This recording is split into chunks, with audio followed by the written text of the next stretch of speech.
I never thought a language could change my life. Not until I realized how much I was missing because I couldn't speak English. Every time I heard someone speak fluent English, it felt like they belonged to another world, a world I wanted to be part of, but couldn't.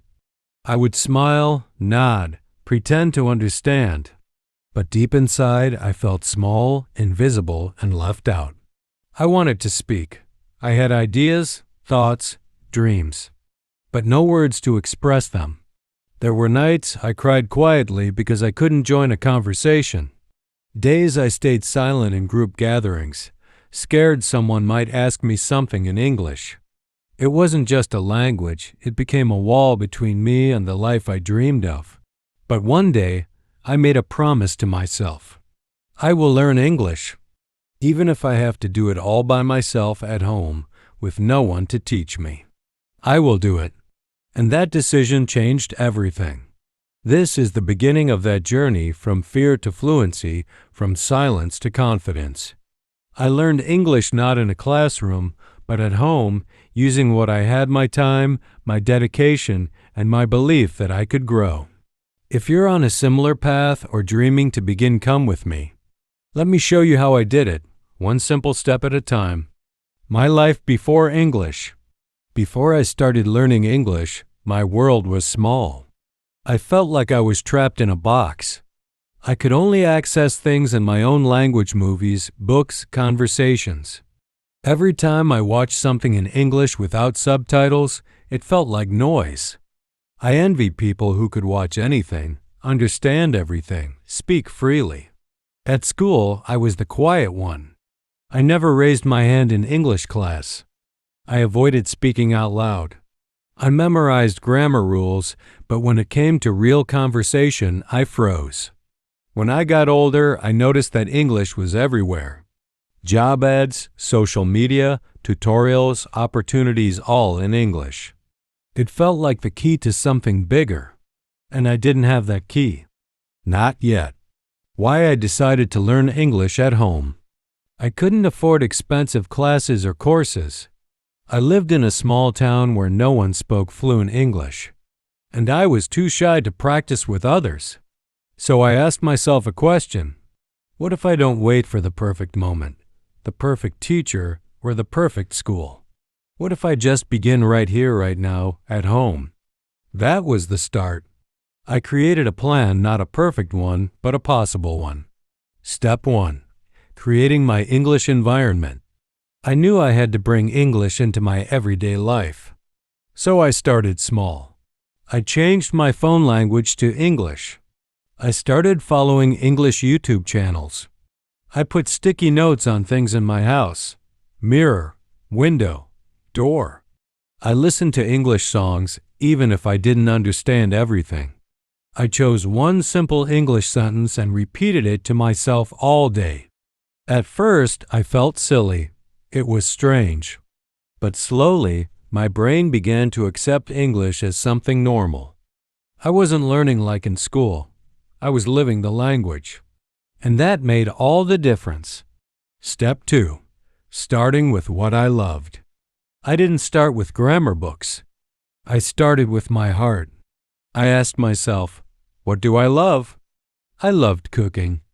So I started watching recipe videos in English. I loved music. So I started listening to English songs with lyrics. I loved movies. So I started watching with subtitles. Learning became exciting, not a task, but a joy. I wasn't just learning English. I was learning through English. Step 3. Speaking, even if I sounded wrong. This was the hardest part, speaking. No one around me spoke English. So I became my own partner. I stood in front of the mirror and spoke to myself. Simple things like, how are you today? I am learning English. Today I watched a movie. In the beginning, I made mistakes. I sounded awkward. I laughed at myself. But day by day, word by word, I improved. I also recorded my voice. At first, I hated how I sounded, but I kept going. And after weeks, I could hear the difference. I was growing. Step 4. Writing my thoughts in English. I bought a notebook and named it my English diary. Every night, I wrote 1 page in English. What I did that day, how I felt, what I wanted to learn next.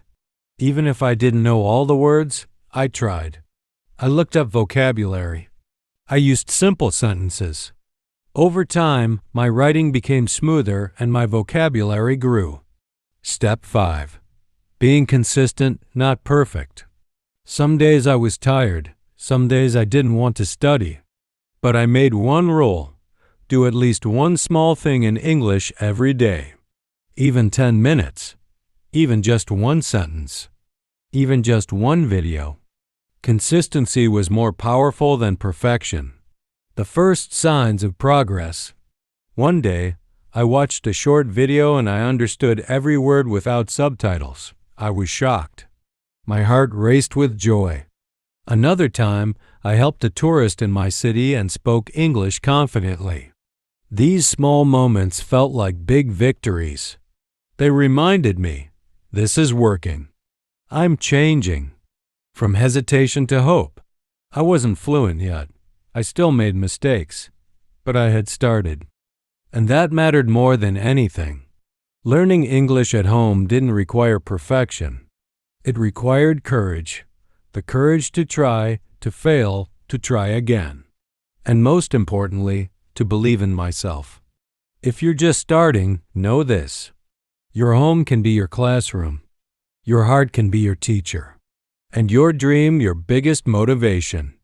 In the next part, I'll share exactly how I built my daily routine, what methods worked best, and how I kept myself motivated even when I felt stuck. This is just the beginning. Keep going with me. Your journey can start today right where you are. They say fluency is not a talent, it's a habit. And I learned that the hard way. In the beginning, learning English was exciting. New words, new sounds, new possibilities. But after a few weeks, that excitement began to fade. I wasn't improving as fast as I had imagined. I got frustrated. I even thought of giving up. But then I realized something. It's not about learning for 10 hours in one day. It's about doing small things every single day. This part of my journey is where the real magic happened. When I stopped relying on motivation and started relying on discipline. When I turned English into part of my life, not just a subject I was studying. Let me show you how I built that daily routine. How I made English part of me. Step 1. The power of a morning routine. I used to start my day by checking my phone's social media, messages, random scrolling. It didn't help me grow. So I made a small change. I decided to make English the first thing I did each day. Here's what my new morning routine looked like. Wake up and listen to a short English podcast, 5 to 10 minutes. Read 1 page of a simple English story. Write 3 sentences about how I was feeling. This entire routine took 20 minutes. But it made a big difference. It set the tone for my day. English became my mental breakfast, something that fueled me, focused me, and reminded me of my goal. Step 2. Using every free minute. You don't need 5 free hours to learn English. You just need to use the small minutes wisely. I realized that I had more time than I thought. Waiting for food to cook. Sitting on the bus. Taking a break from chores. Lying in bed at night. So I turned those moments into micro-learning sessions. Examples. While cooking, I played English audio in the background. While doing laundry, I repeated English phrases aloud. During short breaks, I reviewed vocabulary flashcards on my phone. These tiny moments added up.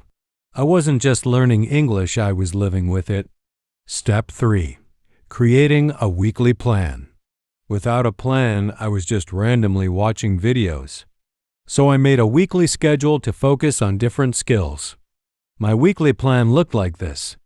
Day focus area activity example. Monday listening watch 1 TED Talk with subtitles. Tuesday speaking record myself answering a question. Wednesday, vocabulary, learn and review 10 new words. Thursday, grammar, study 1 grammar point and write sentences. Friday, reading, read 2 pages from a short English book. Saturday, speaking, writing, write a story and read it aloud. Sunday, review, go over everything I learned that week. Having a clear plan made learning less stressful. I always knew what to do. No confusion, no time wasting. Just one small goal per day. Step 4. The shadowing technique that changed my speaking. One day, I found a YouTube video explaining something called shadowing. Here's how it works. 1. Play a short English audio or video. 2. Listen to one sentence. 3. Pause. Repeat the sentence exactly as you heard it. 4. Focus on pronunciation, rhythm, and tone. 5. Do this for 10 to 15 minutes a day. I started doing this with interviews, speeches, and short scenes from movies. At first, I stumbled a lot. But after 2 weeks, I noticed my speaking rhythm was improving. My pronunciation sounded more natural. I wasn't just saying words, I was speaking like native speakers do. Shadowing became my secret weapon. Step 5. Speaking to myself without shame. I used to think, what's the point of speaking English if no one hears me? But I changed that mindset. Speaking is a muscle. If you don't use it, it stays weak. So I began to speak to myself every single day. Here's what I did. Talked to myself in the mirror. Described what I was doing. Now I'm making tea. It's hot. Asked myself questions and answered, how do you feel today? I feel happy because I learned a new word. Sometimes it felt silly, but that silliness helped me grow. I became comfortable hearing my own voice in English. My confidence grew, even if no one else was around. Step 6. Turning my house into an English zone. To stay surrounded by English, I changed my environment. I labeled everything in my house: mirror, cupboard, spoon, table, fridge. I kept an English diary next to my bed. I stuck motivational quotes on my wall. Practice makes progress. Small steps every day. Fluency is built, not born. I also set my phone, laptop, and apps to English. This forced my brain to think in English constantly. It wasn't easy, but it worked. My home wasn't just my house, it became my English classroom. Step 7. Rewarding myself for small wins. Sometimes we wait for big success to feel proud, but I chose to celebrate small things. Understood one full sentence without subtitles? Celebrate. Learned 5 new words and remembered them? Celebrate. Spoke 1 paragraph aloud without stopping? Celebrate. I rewarded myself with little things, my favorite snack, a short break, or just a proud smile in the mirror. These moments kept me motivated and reminded me, progress is progress, no matter how small. Step 8. The daily mindset that helped me stay strong. There were days I felt tired, days I doubted myself. That's when I told myself this. Fluency doesn't come overnight, but it does come to those who show up daily. I stopped comparing myself with fluent speakers. I started comparing myself with yesterday's version of me. Was I better than yesterday? Did I learn 1 new thing? Did I try? If yes, then I was winning. Step 9. Using fun to stay consistent. Learning doesn't have to feel like school. It can feel like play. So I made English fun again. Played word games like Wordscapes or Scrabble. Watched funny English YouTubers and tried copying their style. Learned tongue twisters for pronunciation practice. She sells seashells on the seashore. When learning is fun, it's not a burden, it's a joy. Step 10. Keeping track of my growth. Every week, I recorded a short voice message. Hi, this is me on day 15. Today I learned 10 new words.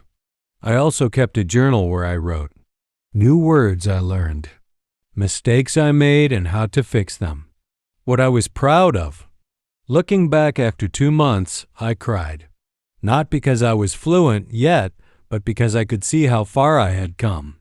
Turning effort into lifestyle. I didn't have a teacher. I didn't have a language partner. I didn't have a perfect plan. But I had something more powerful, a daily habit. I had turned English from a subject into a lifestyle. Every part of my day had a little English in it.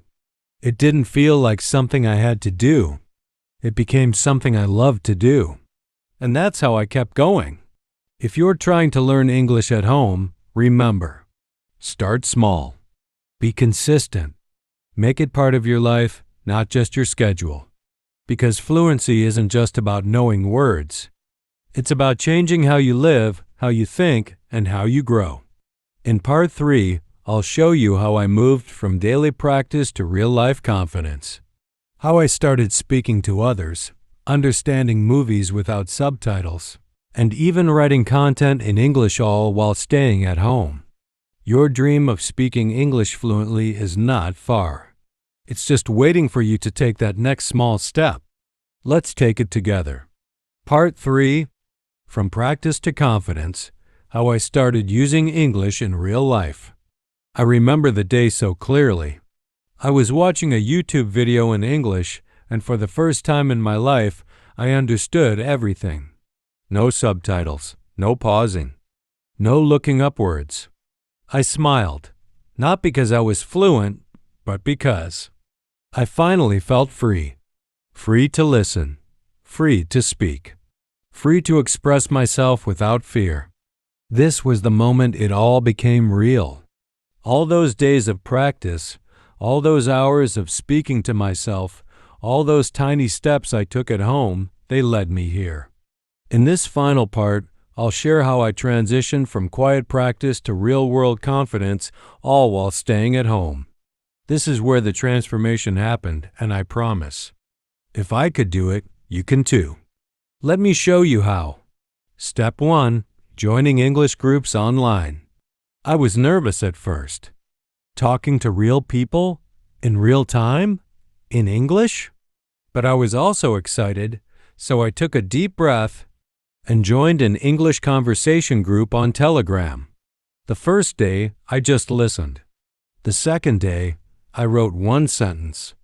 Hello, I'm learning English at home. The response? Wow, welcome. We're all here to learn too. Let's help each other. It felt so warm, so supportive. I wasn't alone anymore.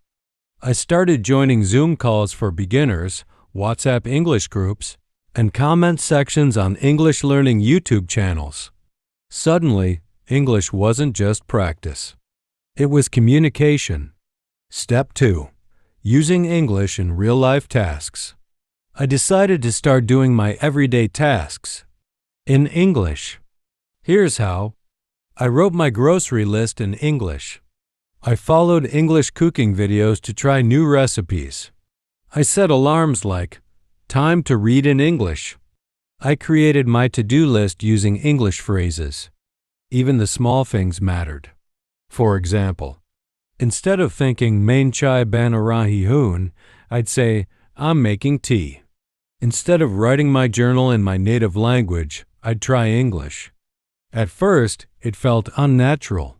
But over time, my brain started thinking in English without effort. Step 3.